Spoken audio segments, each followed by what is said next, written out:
এবার দেখেন সরু চাকলি পিঠাগুলো কত সুন্দর হয়েছে, আর একেবারে সাদা ধপধপে হয়েছে, আর কত সুন্দর জালিদারও হয়েছে দেখেন, এই যে, আর একেবারে নরম তুলতুলে।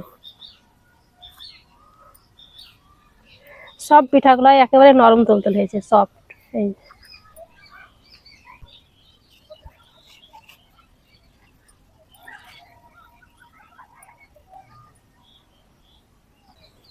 সফেদা লাগাইছেন গাছ, কিন্তু এগুলো ধরি আছে, এইগুলো লাগিয়ে দিতে হতো। এই ধরি আছে, এটা লাগিয়ে দেবো। এই গাছটা খুবই এখানে হোয়াইট ডায়মন্ড পেয়ারা, এইটা খুবই সুন্দর পেয়ারা, দুটা ধরি আছে, খেয়ালই করিনি।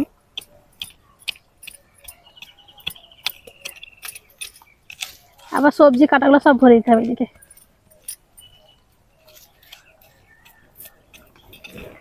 আসসালামু আলাইকুম, মেহেক কিচেনে আপনাদের সবাইকে স্বাগত। আজকে আমি একেবারে গ্রাম্য পদ্ধতিতে সরু চাকলি পিঠা বানিয়ে দেখাবো, আর এই পিঠাটা খেতে খুবই খুবই সুন্দর হয়, আর বানানো তো খুবই সহজ, খুব সহজভাবে আপনারা দেখাবো, যে কেউ দেখলে পরে বানিয়ে নিতে পারবে। আর এই যে দেখেন আমাদের হচ্ছে হোয়াইট ডায়মন্ড পেয়ারা,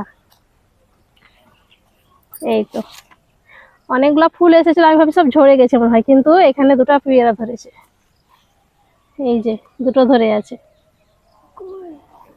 এই তো কি বল লাগানো হয়েছে, তাতে মানে ধরতে লেগেছে পেয়ারা। আর এই পেয়ারাটা এত সুন্দর হয়, একদম মোটা মোটা হবে, আর খেতে খুবই সুন্দর, সেই কড়মড়ে হয় ওটা। আর বীজ মনে হয় 10-12টা হবে, ওর থেকে বেশি আর হবে না। সেটা আগে রেসিপি করলে একটা একটা করে গাছ কুড়িয়ে দিলে পরেই সব হয়ে যাবে। থাকুক, আরে কালো কলাইগুলো ধরছি গাছ।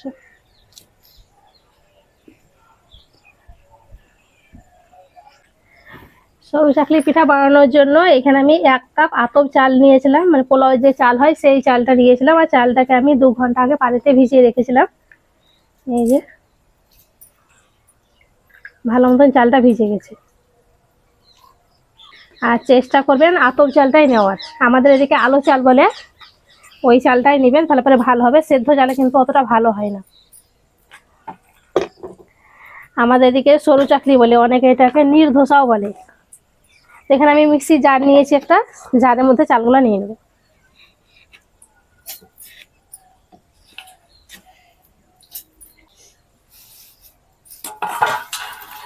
সম্পূর্ণ চালটা আমি নিয়ে নিয়েছি, আর এখানে দিয়ে দিয়েছি একটু নারকেল কোরানো। আপনারা চাইলে নারকেলটা বাদ দিতে পারেন, তবে দিয়ে দেখবেন খেতে বেশ ভালোই লাগে।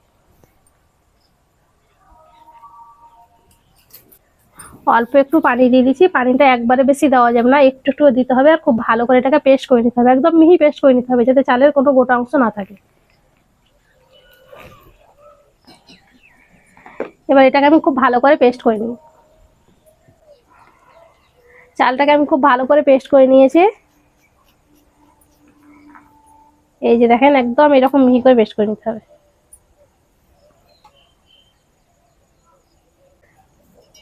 আর জারটা ধুয়ে আমি পানি নিয়ে নেবো, আর এই ব্যাটারটা একদম পাতলা হবে। সরু চাকলি যখন এই ব্যাটারটা করবেন একটু পাতলা করবেন, যদি একটু ঘন হয় তাহলে সরু চাকলিটা একটু মোটা মোটা হবে।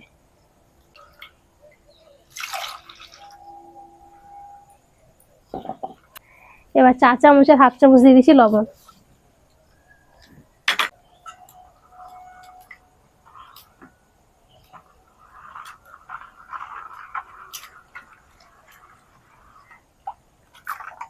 লবণটা দিয়ে খুব ভালো করে মিক্স করে নিয়েছি, আর ব্যাটারটা দেখেন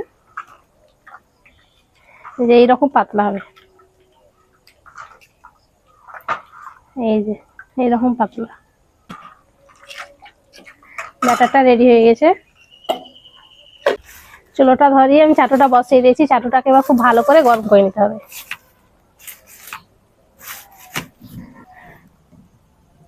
চাটুটা আমি খুব ভালো করে গরম করে নিয়েছি, সামান্য একটুখানি তেল দিব,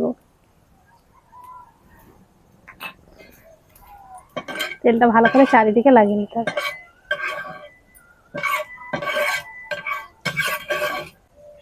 এবার আমি ব্যাটারটা দিয়ে দিচ্ছি,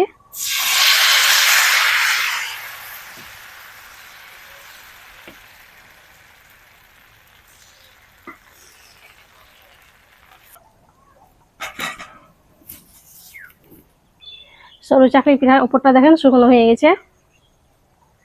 এবার একটুখানি তেল দিয়ে দেবো।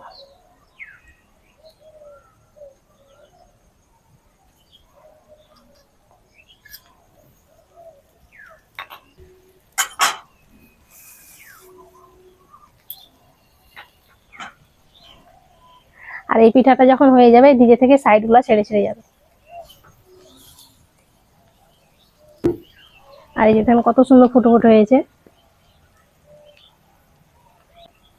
এই পিঠাটা হয়ে গেছে, উঠিয়ে নিব।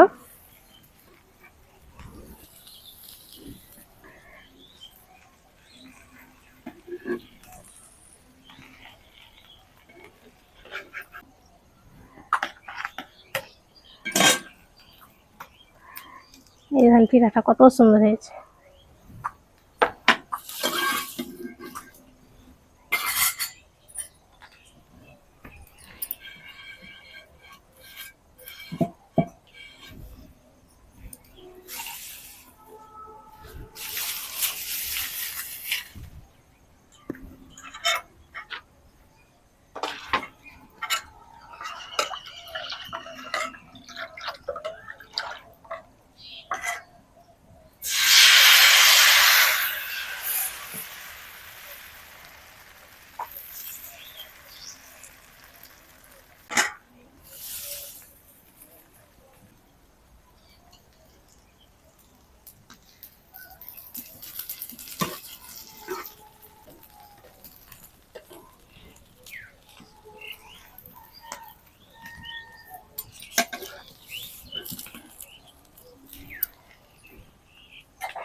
সব পিঠাগুলো আমি বানিয়ে নিয়েছি।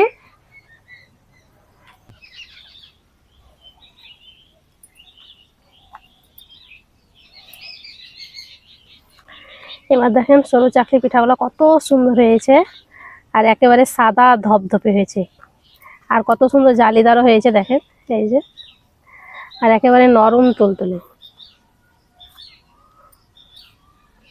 সব পিঠাগুলাই একেবারে নরম তুলতুলে হয়েছে, সফট। এই যে।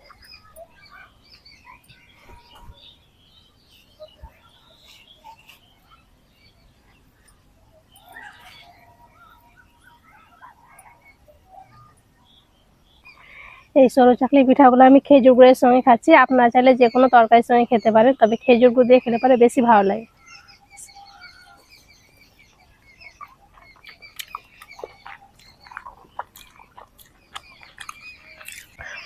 সরু চাকলি পিঠাটা খেতে দারুণ হয়েছে, আর দেখলেন তো বানানো কত সহজ, খুব সহজে আপনারাও বানিয়ে নিতে পারবেন। আশা করছি আজকের এই পিঠের রেসিপিটি আপনাদের অনেক ভালো লেগেছে। ভালো লেগে থাকলে প্লিজ লাইক কমেন্ট শেয়ার করবেন, আর আমার চ্যানেলটি অবশ্যই সাবস্ক্রাইব করবেন। সবাই ভালো থাকবেন, সুস্থ থাকবেন। দেখা হচ্ছে পরের কোনো নতুন রেসিপি নিয়ে। পুরো ইডলির মতো খেতে হয়েছে। ইডলি, ধোসা।